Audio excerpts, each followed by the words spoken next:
الحمد لله رب العالمين والصلاة والسلام على سيد الأنبياء والمرسلين وعلى آله الطاهرين وأصحابه الأكرمين أجمعين. أما بعد فقد قال الله سبحانه وتعالى في عظمة حبيبه الكريم: أعوذ بالله من الشيطان الرجيم. بسم الله الرحمن الرحيم. إن الله وملائكته يصلون على النبي يا أيها الذين آمنوا صلوا عليه وسلموا تسليما. اللهم صل على سيدنا مولانا محمد أفضل صلواتك وعدد معلوماتك وبارك وسلم. وعن أنس رضي الله عنه قال: قال رسول الله صلى الله عليه وسلم: البزاغ في المسجد خطيئة وكفارتها دفنها متفق علیہ. آج جو حدیث پاک پڑھی گئی ہے یہ باب المساجد و مواضع الصلاۃ سے تعلق رکھتی ہے، جس کا تسلسل مسلسل کئی ہفتوں سے چل رہا ہے، اور اس میں مساجد کی جگہوں کے بارے میں اور مساجد کے احترام اور اس کی عظمت کے حوالے سے احادیث طیبہ مبارکہ چل رہی ہیں. سب سے پہلے جو حدیث پاک پڑھی گئی ہے اس کا ترجمہ ہم سنتے ہیں. حضرت سیدنا انس بن مالک رضی اللہ عنہ سے روایت ہے، وہ فرماتے ہیں کہ رسول اللہ صلی اللہ علیہ وسلم نے ارشاد فرمایا: مسجد میں تھوکنا گناہ ہے اور اس کا کفارہ اس کو دفن کر دینا ہے، اس کو ختم کر دینا، اس کو دفنا دینا ہے. اس کو بخاری اور مسلم دونوں نے روایت کیا ہے. حضرت انس بن مالک رضی اللہ عنہ مشہور صحابی رسول ہیں. 10 سال رسول اللہ صلی اللہ علیہ وسلم کی خدمت پر آپ معمور رہے، اور حضور کے اخلاق ذکر کرتے ہوئے حضرت انس بن مالک رضی اللہ عنہ نے فرمایا کہ میں حضور کے خدمت میں 10 سال رہا.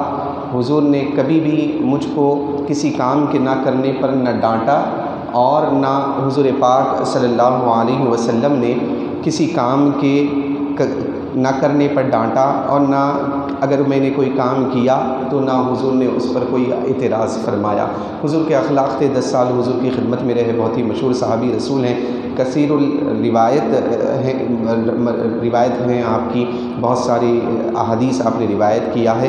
تو یہ حدیث آپ ہی سے مروی ہیں. فرماتے ہیں کہ مسجد میں تھوکنا یعنی دیوار پہ تھوک دیے یا اس کی زمین میں تھوک دیا، یہ عمدن نہیں بلکہ سہون ہو گیا. اور ایسی مسجد کہ جہاں پر پختی عمارت نہیں ہے، ابھی مٹی ہے اور وہاں پہ فرش نہیں بچھا ہوا ہے. موجودہ زمانے کی مساجد میں سے میں سمجھتا ہوں کہ اکثر ہمارے پاس پختی مساجد ہے جہاں پر جو ہے فرش بھی مضبوط ہے، قالین بچھے ہوئے ہیں اور یا پھر جانماز ہیں. تو اس وجہ سے وہاں پر تو تھوکنا ہرگز جائز نہیں ہے. یہ اس مسجد کے بارے میں ہے کہ جہاں پر مسجدیں کچی ہوا کرتی تھی، فرش مضبوط نہیں ہوا کرتے تھے. تو رسول اللہ صلی اللہ علیہ وسلم نے ارشاد فرمایا پہلے تو تھوکنا نہیں چاہیے. اگر بہت ہی ضرورت پیش آ گئی اور اگر وہ مسجد میں نہیں نکل سکتا ہے تو مسجد میں اگر تھوکے، تو مسجد میں اگر تھوک دیا ہے تو پھر اس کو کیا کرنا؟ دفن کر دینا چاہیے. تو فرمایا کہ مسجد میں اگر کوئی تھوک دیا ہے، خطیئتن، حضرت ملا علی قاری فرماتے ہیں خطیئتن کے معنی ہیں اثمن، گناہ کا کام ہے. کہ مسجد یہ تھوکنے کی جگہ نہیں ہے کہ مسجد میں ہم تھوکیں یا اس کو گندا کر دیں. نہیں، ہر مالک یہ چاہتا ہے اپنے گھر کو پاک و صاف رکھیں. ہر کوئی یہ چاہتا ہے کہ اپنے گھر کا جگہ پاک رہے. کوئی بھی یہ نہیں چاہتا کہ کوئی اس کے گھر کو آ کر خراب کرے. تو یہ تو مالک کائنات کا گھر ہے، اللہ تبارک و تعالیٰ کا گھر ہے، اس کو پاک صاف رکھنا چاہیے. حضرت عمر فاروق رضی اللہ عنہ سے ایک عمل یہ ملتا ہے کہ آپ اس کو معطر بھی فرمایا کرتے تھے. اس کو جو ہے عطر بھی لگایا کرتے تھے، اس میں خوشبو لگایا کرتے تھے. تو اس وجہ سے کہ یہاں پر فرشتوں کی آمد ہوتی ہے. اور اس سے پہلے حدیث ہم نے گزشتہ درس میں پڑھی کہ فرشتوں کو وہ چیز تکلیف دیتی ہے جو چیز انسان کو تکلیف دیتی ہے. انسان گندگی بدبو کو پسند نہیں کرتا، ایسے ہی فرشتے بھی جو ہے گندگی کو پسند نہیں کرتے، خوشبو کو پسند فرماتے ہیں، خوشبو کو پسند کرتے ہیں. تو الغرض خلاصہ حدیث یہی ہے کہ مسجد میں نہیں تھوکنا چاہیے. ایک حدیث میں رسول اللہ صلی اللہ علیہ وسلم نے ارشاد فرمایا کہ ان من بصق بالمسجد استہانۃ بہ کفر.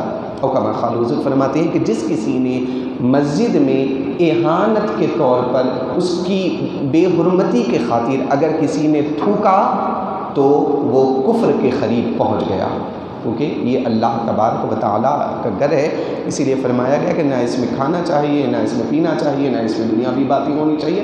مسجد مطلب یہ ہے کہ یہ اللہ کا گھر ہے، جتنی تعظیم ہو سکے اتنی تعظیم مسجد کی کرنی چاہیے۔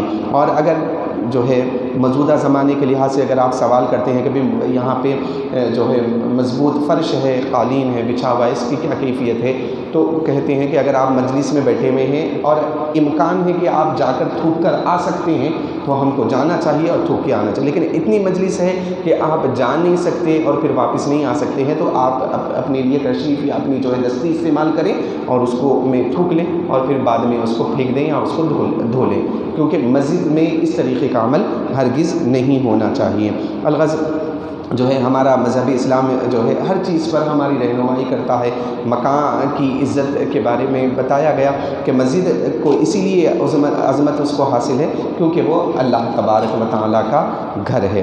اور ایک حدیث ہم پڑھ لیتے ہیں، بہت ہی ایمان افروز حدیث پاک ہے، ویسے ہر حدیث ایمان افروز ہے، یہ بھی ایک جو ہے رسول پاک صلی اللہ علیہ وسلم کی عظمت، رفعت اور آپ کا مقام اور مرتبے کے حوالے سے اس حدیث پاک میں آ رہا ہے۔ وعن ابی ذر رضی اللہ عنہ قال قال رسول اللہ صلی اللہ علیہ وسلم عرضت علی اعمال امتی حسنها وسیئها فوجدت في محاسن اعمالها الاذى يماط عن الطريق ووجدت في مساوئ اعمالها النخاعة تكون في المسجد لا تدفن، رواہ مسلم۔ حدیث پاک سنیں، حضور کی عظمت کو دیکھیں، اللہ نے حضور کو کیا مقام اور کیا مرتبہ عطا فرمایا تھا۔ اس کو مسلم نے روایت کیا، صحیح بخاری کے بعد سب سے بڑا مرتبہ جس کتاب میں ہوتا ہے اصح الکتب کتاب بعد کتاب اللہ بخاری کے بعد اس کا درجہ ہے مسلم۔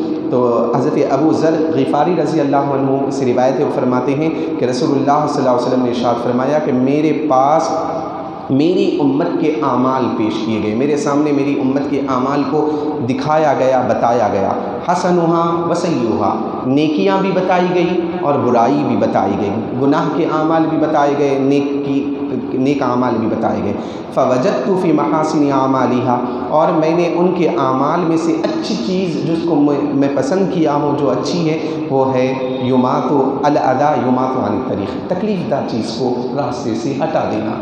یہ جو ہے ہمارا مذہب اسلام سکھاتا ہے، اس کی تفصیل میں ذکر کروں گا کہ تکلیف دہ چیز کو ہٹانا نیکی ہے اور یہ مسلمانوں کے نام اعمال میں لکھی جاتی ہیں اور میں اس کو پسند کرتا ہوں۔ ووجدت فی مساوئ اعمالھا، اور ان کے اعمال میں سے ایک بری عمل اور برا عمل اور سوء عمل کیا ہے؟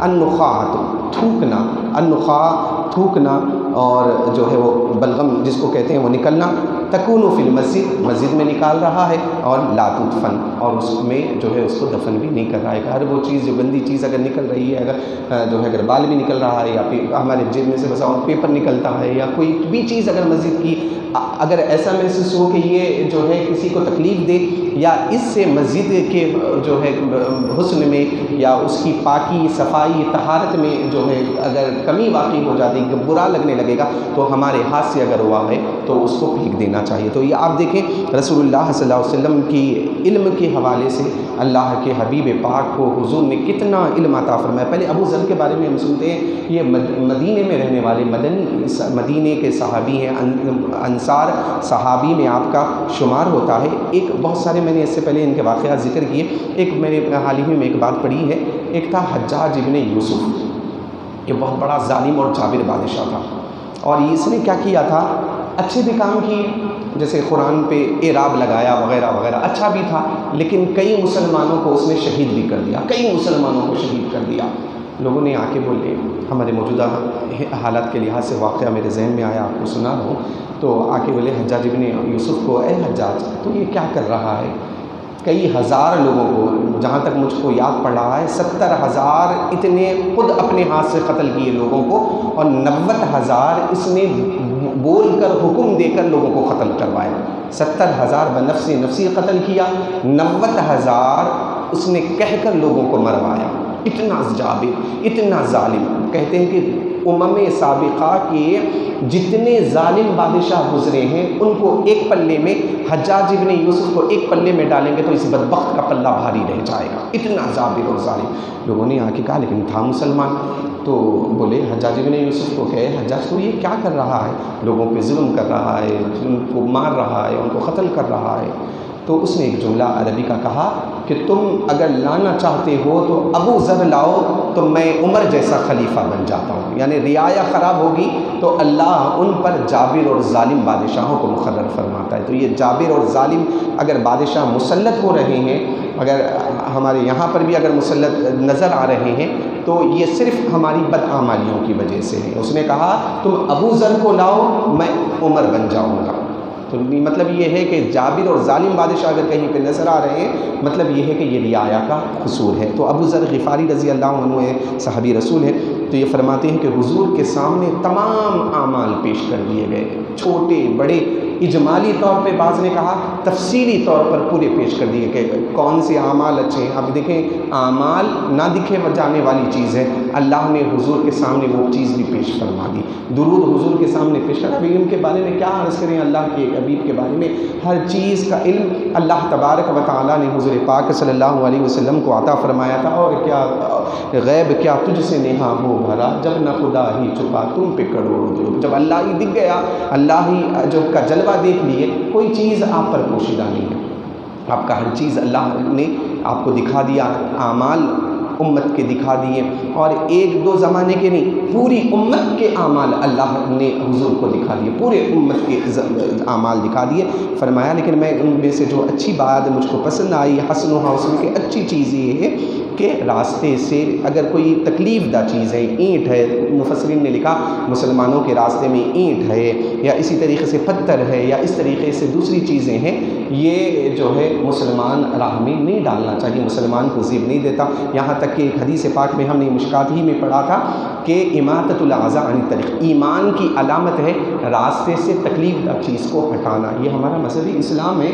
اس کے علاوہ میں سمجھتا ہوں آپ پڑھیں دوسرے ادیان کو بھی، اگر آپ پڑھیں گے تو معلوم ہوگا ان میں ایسی تعلیمات نہیں ہیں جو میرے اور آپ کے مذہبی اسلام میں. ہم جس ریلیجن اور جس مذہب کو فالو اور مانتے ہیں یہ راستے پر کسی کو تکلیف نہ دینے کا حکم دیتا ہے. اب وہ لوگ جو راستے میں جو ہے خلل ڈالتے ہیں، اب جو ہے کبھی خوشی کا موقع ہوتا ہے پوری راستہ بلاک کر دیا جا رہا ہے، اپنی خوشی کے خاطر جو ہے پورے محلے کو تکلیف بھی دی جا رہی ہے اور راستے مسدود بھی کر دیے جا رہے ہیں. یہ وہ لوگ ہیں جو مسلمان ہیں اور کلمہ پڑھنے والے ہیں، ان کو اپنے آپ کا محاسبہ کرنا چاہیے. حضور کے سامنے میرا یہ عمل پیش ہونے والا ہے، حضور دیکھنے ہیں اور دیکھ رہے ہیں میرے کسی عمل سے کیا کسی مسلمان کو تکلیف ہو رہی ہے یا نہیں. اپنے آپ سے فتویٰ اور اپنے آپ سے جو ہے استفسار کریں کہ میرا یہ عمل کتنوں کو تکلیف دے رہا ہے، کتنوں کو. رات کے 10 بجے وہ ایسی بھیانک طریقے سے جو ہے باجا بجا رہے ہیں کہ کتنوں کی نیند خلل واقع ہو جا رہی ہے.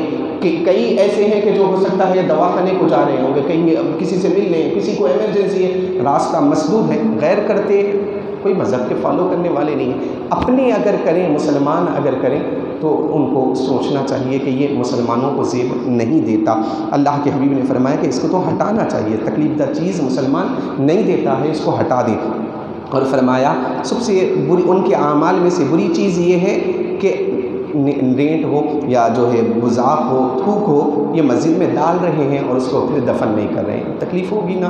پہلے کچے جو ہے مسجدیں ہوا کرتی تھی ریتی کی، آپ اگر جو ہے اب جو نسل آ رہی ہے ان کو تو کچے جو ہے فرش معلوم ہی نہیں ہے، لیکن مجھ کو یاد ہے یہ موتی مسجد جو ہے کچی تھی، وہاں پہ ریتی تھی، پوری ریتی تھی. اور وہاں پہ اگر کوئی تھوک ڈال رہا ہے، یعنی کوئی بھی مسجد جو کہاں پہ کچی ہے، جہاں پہ فرش نہیں بچھا ہوا ہے، تو وہاں پہ اگر تھوک اگر ڈالے ہوا رہے گا تو نماز کیسے ادا کریں گے؟ وہاں پہ اگر مٹی ڈال دیں گے تو کیا ہوگا؟ وہاں پہ جو ہے وہ گندگی نہیں نظر آئے گی. تو اللہ کے حبیب نے فرمایا سب سے بری چیز مجھ کو یہ نظر آئی کہ انسان مسجد میں جو ہے تھوک ڈال رہا ہے اور اس کو پھر دفن نہیں کر رہا ہے. تو مسجد میں اگر آئیں اور اگر تھوک آ رہا ہو، کچی مسجد ہے، تو اس کو پھر دفن کر دینا چاہیے. اگر پختہ مسجد ہے تو احتیاط کیا جائے، اس وقت فارغ ہو.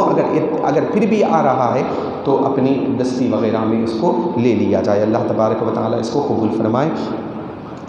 درس فقہ ہے، اور یہ اس میں ہم جو ہے مکروہات نماز ہم پڑھ رہے تھے۔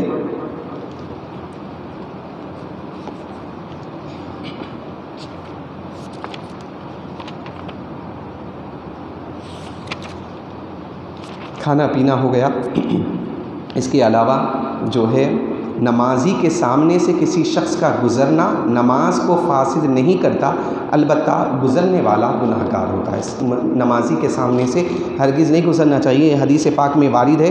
اگر نمازی کے سامنے سے گزرنا والے کو معلوم ہو کہ اس پر کیا گناہ ہے تو وہ یوں ہی 40 سال کھڑا رہے، 40 سال کھڑا رہنا پسند کرے گا، لیکن نمازی کے سامنے سے نہیں جائے گا۔ تو نمازی کے سامنے سے، اور نمازی بھی اگر جو ہے وہ میرے سامنے سے کوئی نہیں گزرتے، میں جہاں چاہوں وہاں پڑھ نہیں، آپ کو بھی دیکھنا چاہیے کہ میں اگر سنت پڑھ رہا ہوں، تو اگر وہاں آ کے اگر کوئی سنت پڑھ رہا ہے، اب میں مغرب پڑھ لیا، میں جا کے وہ جو ہے پورا دروازے کے سامنے کھڑا رہوں گا، تو یہ تو دوسروں کو گناہ گار بنانے کا باعث ہے۔ تو نمازی کو بھی چاہیے کہ ایسی جگہ پڑھے جہاں پہ کوئی لوگ نہ آتے ہوں، اور گزرنے والے کو بھی چاہیے کہ اگر جو ہے احتیاط کرے اور سامنے سے ہرگز نہ گزرے، کیونکہ حضور نے فرمایا کہ 40 سال ویٹ کرنا بہتر ہے نمازی کے سامنے گزرنے سے۔ اگر نمازی کسی چبوترے یا اس قدر اونچے مقام پر ہو کہ گزرنے والے کے اعضاء نمازی کے مقابل نہ ہوتے ہو، تو پھر گزرنے والے پر گناہ نہیں۔ اونچی جیسے کہ اب وہاں پہ ہے، یا پھر چھوٹا اونچا عمارت ہے، یا پھر چھوٹا چبوترا ہے، اگر اس پہ نماز پڑھ رہا ہے تو سامنے سے گزرا جا سکتا ہے۔ جو شخص جنگل میں نماز پڑھتا ہو اس کو چاہیے کہ اپنے سامنے ایک سترہ کھڑا کرے جس کا طول 1 ہاتھ اور موٹائی 1 انگلی کے برابر کرے۔ سامنے اگر سترہ رکھ لیتا ہے تو پھر سامنے سے وہ گزر سکتے ہیں۔ تو اس کے لیے شرط یہ ہے کہ طول میں یعنی لمبائی میں یہ جو ہے 1 ہاتھ کا ہونا، اور موٹائی میں 1 انگلی کے برابر لکڑی ہے یا پھر کوئی ایسی چیز ہے سامنے لگا لے، نماز کا وقت ہو گیا ہے اور جو ہے مسجد نہیں مل رہی ہے، جہاں پر بھی چاہے وہاں پہ ایک لکڑی گاڑ دیں اور نماز ادا کر لیں۔ سترہ اپنے دانے آبرو کے مقابل 3 ہاتھ کے فاصلے پر کھڑا کرنا چاہیے۔ دائیں ہاتھ میں امام صاحب جب پڑھیں دائیں ہاتھ کی طرف رکھنا چاہیے۔ اگر سترہ نہ کھڑا کر سکے تو اس کے سامنے ڈالی، مگر ارزن نہ ڈالے بلکہ طولن ڈال دے۔ جو بھی چیز ہے اس کو لمبائی میں رکھے، چوڑائی میں ہرگز نہ ڈالے۔ امام کا سترہ سب مقتدیوں کے لیے کافی۔ سترہ ایک بہت بڑا مسئلہ ہے، لیکن جو چیز امام کے سامنے رکھی جاتی ہے اس کو سترہ کہتے ہیں۔ امام اگر رکھیے پورے مقتدیوں کے لیے کافی ہو جائے گا۔ سترہ قائم ہو جانے کے بعد آگے سے گزرنا کچھ گناہ نہیں ہے۔ اگر نمازی کے سامنے سترہ نہ، اگر کوئی اس بعض حضرات کو دیکھے کہ مسجد میں جو ہے دستی ڈال دیتے ہیں، نہیں، یہ دستی جو ہے سترہ نہیں بن سکتے۔ سترے کے لیے 1 ہاتھ لمبا ہونا چاہیے اور موٹا بھی ہو۔ اگر نمازی کے سامنے سترہ نہ ہو اور کوئی شخص گزرے یا سترے کے اندر گزرنا چاہے تو نمازی کو اس کو اشارہ یا تسبیح سے روکے۔